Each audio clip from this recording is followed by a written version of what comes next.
안녕하세요. 행복최면사 청명 김영국입니다. 오늘은 두려움에 대해서 같이 알아보도록 하겠습니다. 두려움이라는 것은 무엇일까요? 인간의 가장 기본적인 욕구 중에 하나가 안전에 대한 욕구입니다.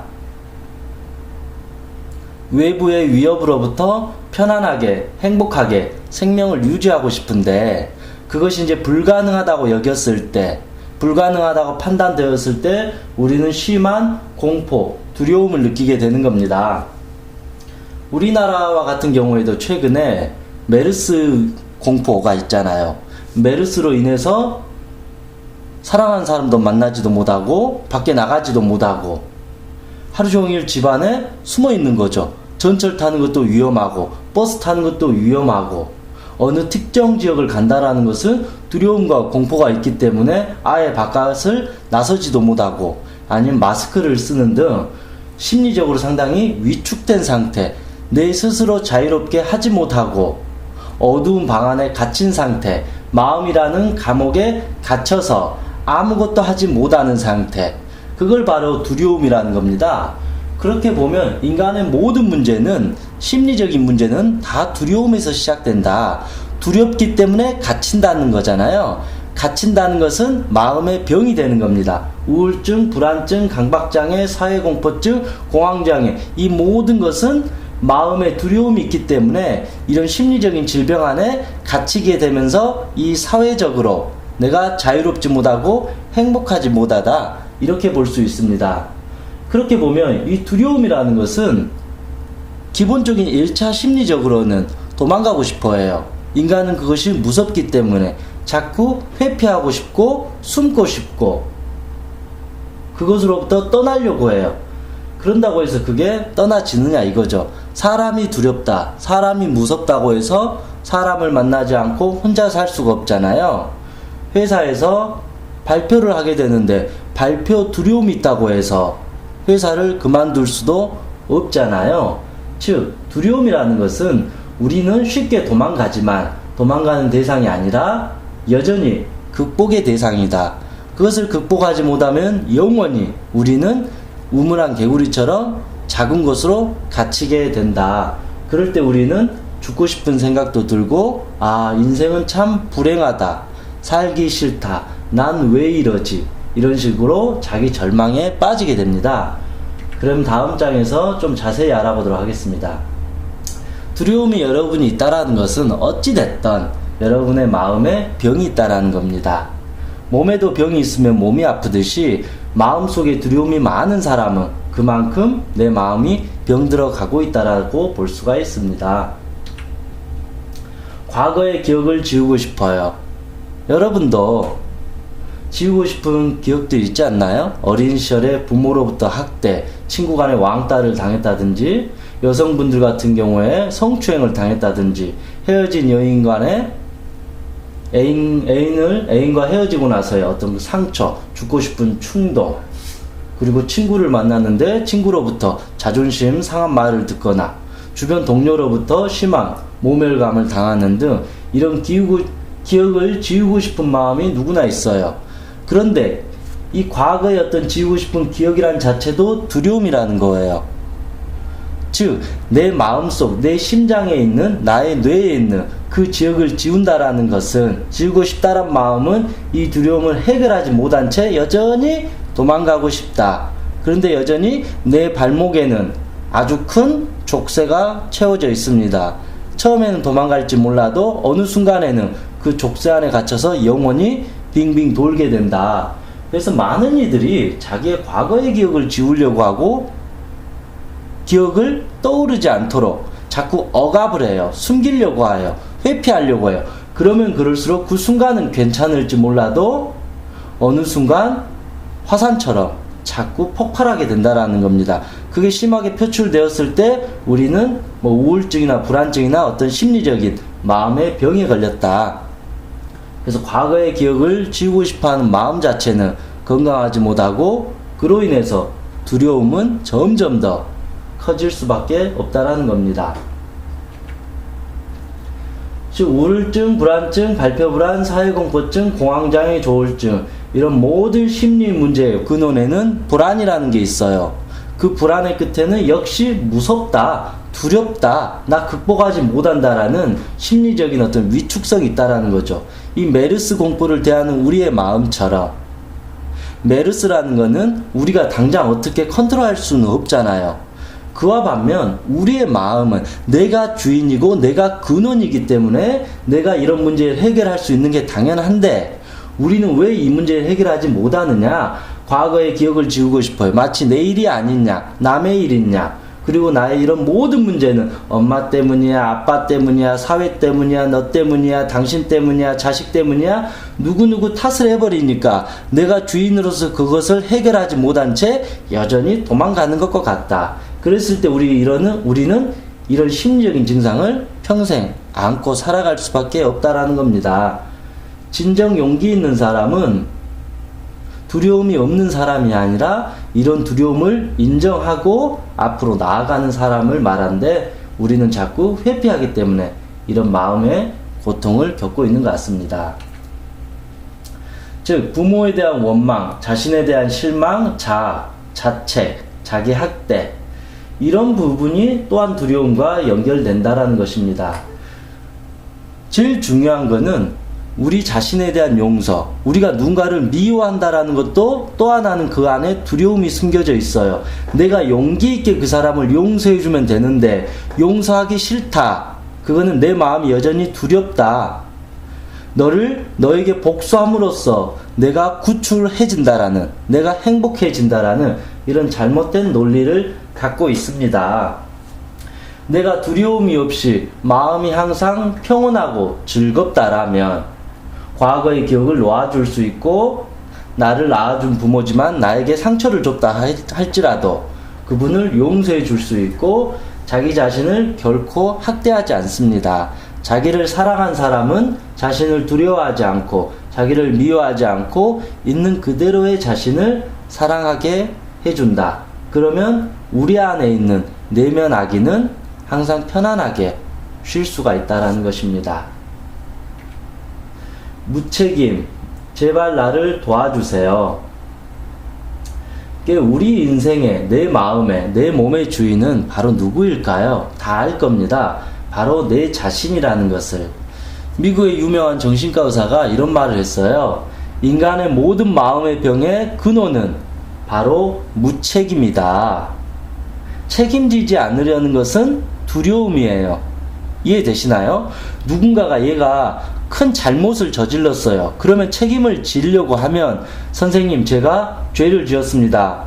경찰 아저씨 제가 물건을 훔쳤습니다. 감옥을 가겠습니다. 그렇게 책임을 져버리면 당장 감옥에 갈지라도 나중에는 이 죄로부터 벗어날 수 있는데, 내가 책임지지 않으려고 무책임하게 해버리면 나는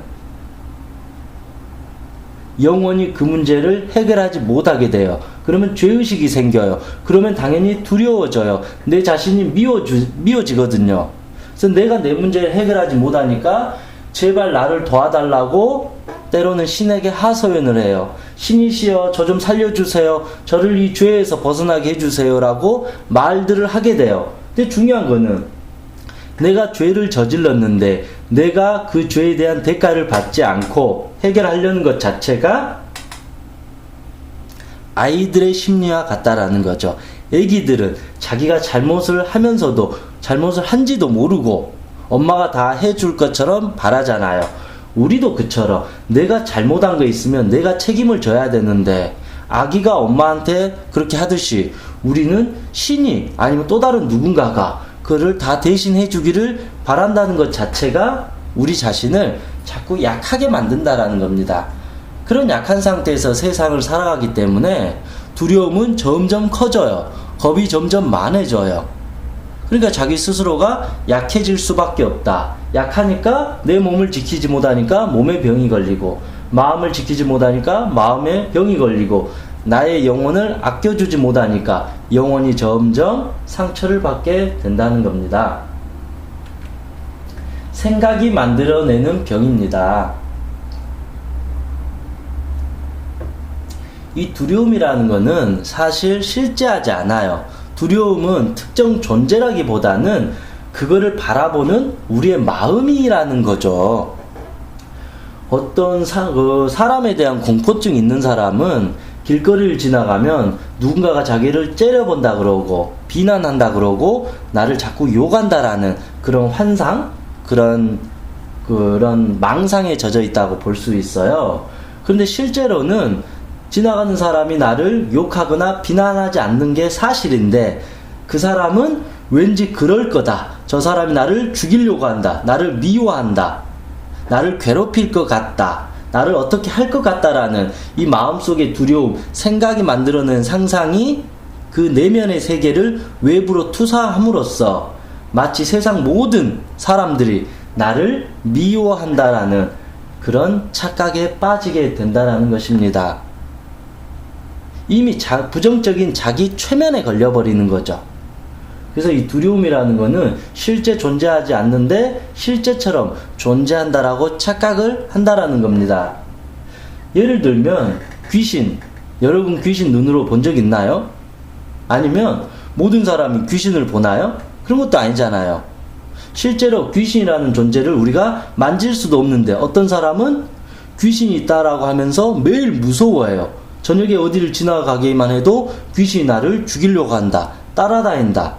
그런 식으로 이런 실제 존재하지 않는데 우리 스스로가 그런 두려움이 실제 환상을 만들어내고 정작 당사자는 그게 실제 있냐 착각하게 되는 아주 무서운 마음의 문제라는 겁니다. 예를 들면 집착이 많은 사람, 욕심이 많은 사람은 두려움이 많습니다. 이해되시나요? 집착, 욕심하고 과연 두려움이 어떤 상관이 있을까? 두려움이라는 거를 어찌 보면 움켜쥐는 거잖아요. 두려움. 우리가 두려울 때 몸을 바싹 움켜쥐잖아요. 쉽게 말하면 쫄잖아요. 그러니까 우리가 상당히 긴장을 해요. 스트레스를 받아요. 만병의 근원이 스트레스라 그러잖아요. 그때 긴장해요. 그걸 두려움이에요. 욕심이라는 것은 두 주먹으로 뭔가를 꽉 잡는 거잖아요. 집착이라는 것도 꽉 잡는 거잖아요. 돈에 대한 집착, 명예, 권력, 사람에 대한 집착, 의처증, 의부증. 욕심이 많고 완벽주의 성향이 있고 지나치게 남에게 양심적인 사람, 지나치게 남에게 착한 사람인 척 하는 사람, 가면을 쓰는 사람, 조금이라도 실수하지 않으려고 한 사람은 마음이 엄청 두려워요. 그러다 보니까 당연히 그걸 움켜쥐기 위해서 뭔가를 잡아요. 그걸 욕심이라 그러고 집착이라고 말하게 됩니다. 즉 이런 모든 것들이 이런 마음에서 다 만들어지는 거기 때문에 자기 마음에 대한 온전한 자기 이해와 자기 치유, 자기 용서, 자기 사랑의 노력들이 필요할 겁니다. 마지막으로 전 최선을 다했어요. 제가 많은 사람을 만나곤 해요. 사람들이 그래요. 저는 우울증으로 10년 동안 고생했고 정말 최선을 다했는데 아직도 우울증이 고쳐지지 않아요. 저 공황장애로 그렇게 병원에서 약을 10년 동안 먹었는데 나아지지 않아요. 수면장애 약 먹었는데 나아지지 않아요. 저 정말로 이런 마음의 병으로 얼마나 고통받았는지 아세요? 저 피눈물을 흘렸어요. 저 이 증상 때문에 죽을 것 같아요. 저 손떨림 증상만 없으면 좋겠어요. 사람들 앞에서 말을 자유롭게 하고 싶은데 지난 몇 년 동안 정말 저 괴로운 시간을 가졌습니다. 라고 다들 최선을 다했다고 해요. 물론 맞아요. 상상할 수 없는, 비교할 수 없는 고통을 당했을 겁니다. 어느 누구도 공감할 수 없을 정도로 큰 아픔과 상처를 겪었을 겁니다. 근데 문제는 뭐냐면요. 여러분이 최선을 다했다라는 것은 고통을 많이 당했다라는 것이지 진정으로 그 두려움의 문제로부터 벗어나려고 하는 온전한 노력을 했느냐가 가장 관건이에요. 실질적으로 대부분의 사람들은 자기 마음이 어떻게 이루어진지도 몰라요. 그냥 심리학책, 성공학책에서 마음은 이런 것이다. 이런 식으로 단지 머리로만 알지 실제 가슴으로 자기를 왜 사랑해야 되고 내 자신에게 최선을 다하기 위해서 어떻게 집착을 내려놔야 되는지 그런 어떤 세세한 부분에 대해서 전혀 알지 못하고 여전히 자기 자신을 미워하면서 미운 자신을 어떻게 하면 뜯어내려고 고치려고 하고 과거의 기억을 없애버리려고 하고 자기 자신의 이 불만족스러운 모습을 빨리 바꾸려고 욕심만 부린다라는 거죠. 빨리빨리 고치고 싶다라는 거죠. 이 말은 내 두려움이나 진짜 저 큰 무의식의 마음을 온전히 이해한다라기보다는 이것이 싫으니까 당장 나는 벗어나고 싶다. 좀 더 냉정하게 말하면 내가 낳은 자식인데 그 자식 때문에 내 인생 살아가는데 장애가 되는 거예요. 그래서 마치 그 미운 자식을 마치 고아원에 맡겨버리고 난 행복하게 살려고 하는 거, 그런 건 노력이 아니라는 거죠. 내가 낳은 아들이 비록 장애가 있다 할지라도, 정신적으로 문제가 있다 할지라도 끝까지 그 아이를 업어매고 살아간다라는 것이죠. 그러니까 이 최선을 다했다라는 것은 그 고통이 없어지기를 바라는 게 아니라 그 고통을 내가 감수하고 받아들이고 지금부터 시작하려고 하는 그 진실된 마음, 자기 자신에게 솔직한 마음이 다해졌을 때 진정한 자기 용서가 되고 과거의 치유가 되고, 아, 내가 이제 행복하게 내 자신을 사랑하면서 살 수 있구나. 그럴 때 비로소 그런 마음이 생긴다라는 겁니다. 그래서 이제 간단하게 두려움 극복 방법을 알아보겠습니다. 물론 여러 가지 내용이 있습니다. 이 두려움을 극복한다라는 것은 생각보다 단순하지가 않기 때문에, 그렇지만 다음에 몇 가지만 좀 보겠습니다. 자신과 화해해라. 내가 두려움을 많이 느낀다라는 것은 내 마음 속에서 도망가고 싶다는 마음과 같습니다. 이 말은 내 자신이 꼴도 보기 싫다, 내가 밉다, 나를 쳐다보기도 싫다라는 말과 같습니다. 그래서 당신의 삶은 우울하고 불안하고 스트레스를 받을 수밖에 없습니다. 내 자신과 화해한다라는 것은 내 안의 두려움에게 따뜻한 사랑의 손길을 건넨다라는 겁니다. 내가 잘못했다. 우리 마음에 어떤 고통이나 증상이 온다라는 것은 그것이 나를 괴롭히려고 하는 게 아니에요. 우리 몸이 아프는 것도 그 몸의 고통이 나를 괴롭게 하려고 한 게 아니라, 주인아, 너 여기가 지금 아프니까 빨리 병원 가서 치료받아라. 그래야지 너 건강해지는 것이다 라고 오히려 좋은 소리를 해주는 거잖아요. 내 마음이 슬프고 두렵고 불안하고 힘들다라는 것은 우리의 무의식이, 주인아, 너 지금 불행하니까 빨리 이 문제 해결해서 행복하게 살아야 돼. 너 그렇게 지금 너무 불행하게 살면 안 돼. 너 자신을 사랑해야 돼. 그런 식으로 무의식이 자꾸 메시지를 주는데 정작 주인은 듣기 싫어. 난 너가 미워. 난 너가 꼴보기도 싫어. 난 내 자신이 싫어. 그런 식으로 자꾸 자기 자신을 억압하고 학대하면서 가면을 쓰고 살아가요. 그러면 자신과 화해를 하기 위해서는 내가 먼저 진심으로 손길을 건네야 된다. 두 번째, 내가 주인으로서 다가서자. 두려움은 극복의 대상입니다. 극복이라는 것은 주먹으로 싸워서 때려서 짓밟아서 이기는 것이 아니라 그것과 화해를 해서 더 이상 그것과 싸우지 않는다라는, 또한 내가 내 안의 주인으로서, 강자로서 내 자신을 용서해주고 내 안의 문제를 주체적으로 해결해준다라는 이런 주체적인 마음이 필요한 것입니다.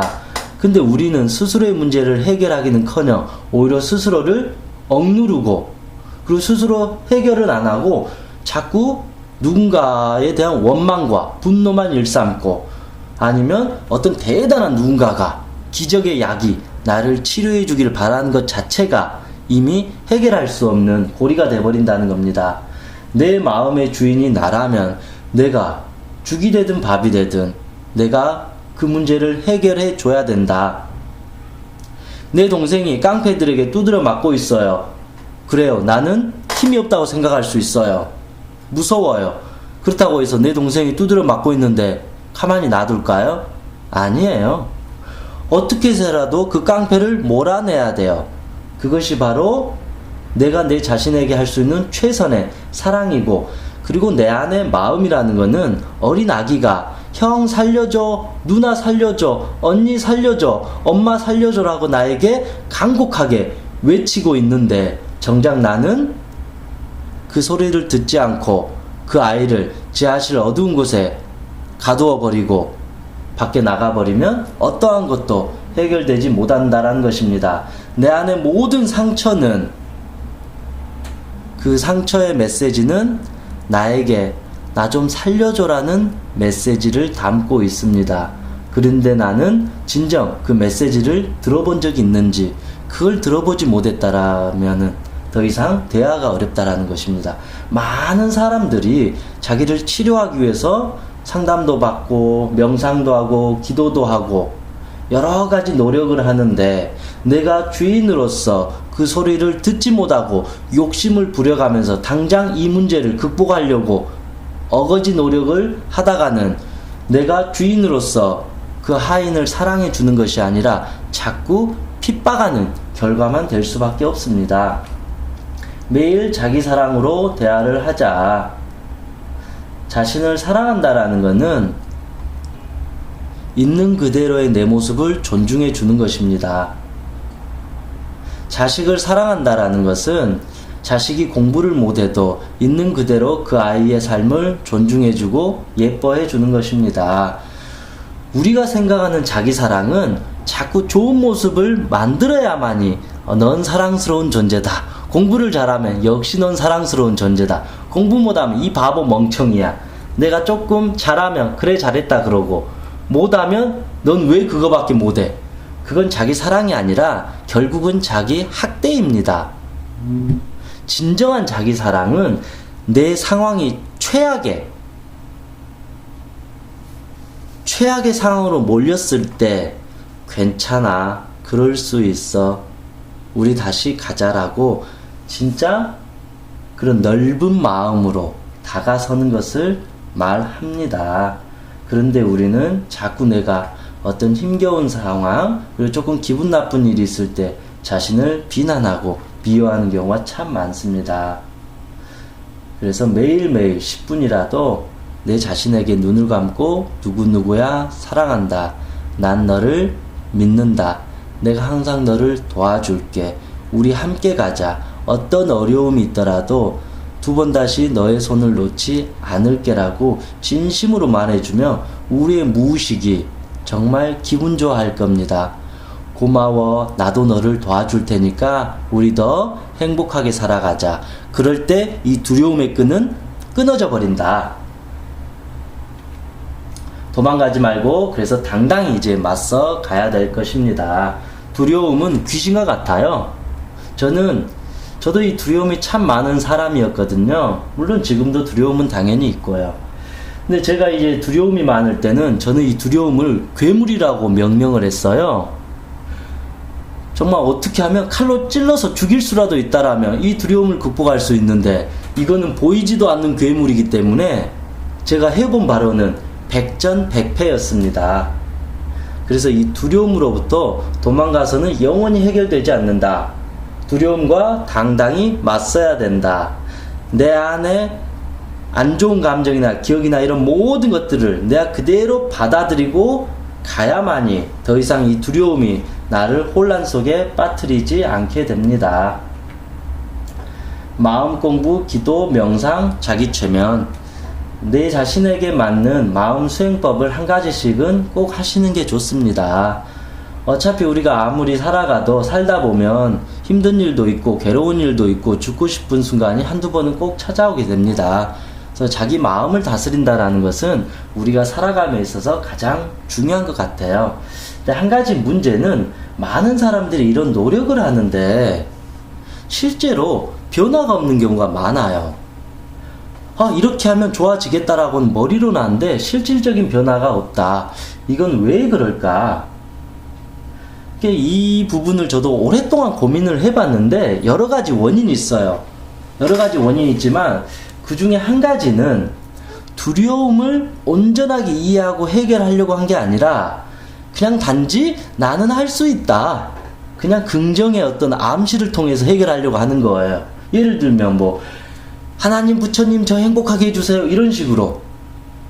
내가 주인으로서 해결하는 게 아니라 오히려 누군가에게 의탁을 해버리는 기도를 해버리면 내 자신은 자꾸 약자가 되어버린다라는 거죠. 내가 약자가 되면 깡패들에게 두들겨 맞고 있는 내 동생을 살려줄 수 있다, 없다? 없습니다. 영원히 살려줄 수 없어요. 경찰이 나타나서 해결해 주길 바라요. 경찰이 나타나서. 그런데 이 사회에서는 경찰에게 전화하면 경찰이 오지만 내 마음속에는 내가 원하는 경찰은 없습니다. 내가 바로 경찰입니다.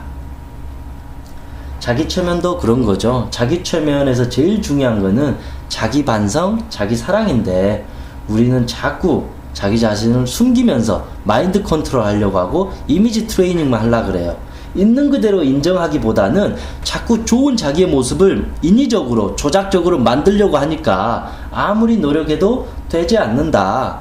그래서 실제를 그대로 해결하지 못한 채 가상의 좋은 것을 내 안으로 갖고 오려고 하면 할수록 우리는 괴로워진다. 노력 역효과의 법칙. 억지로 노력하는 것은 역효과가 날 수밖에 없다. 그래서 제일 중요한 게 진실이라 그러잖아요. 정직하게, 솔직하게, 진솔하게, 자기 자신에게 거짓말하지 않고, 자기 합리화하지 않고, 있는 그대로의 자기를 마주했을 때 마음 공부가 잘 될 것이고, 기도가 잘 되고, 명상이 잘 되고, 자기 최면이 잘 될 겁니다. 6번째, 자신에게 용서를 구하자. 저는 상당히 이 6번째를 중요하게 생각한 사람이에요. 마음의 병이 있는 사람은 자기에 대한 용서를 거의 못하고 있어요. 나의 현재 상태가 좋지 않으니까 어찌됐든 자기가 미워요. 그 미운 자신한테 어떻게 용서를 구해요? 오히려 때리고 구박하고 욕하고 비난하기가 쉽죠. 다 그렇게 살고 있어요. 그렇게 하니까 어떠한 변화도 생기지 않아요.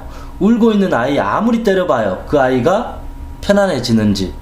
공부 못한 아이에게 공부 못한다고 구박해봐요. 그 아이가 영원히 그렇게 한다고 해서 공부를 잘할 것인지.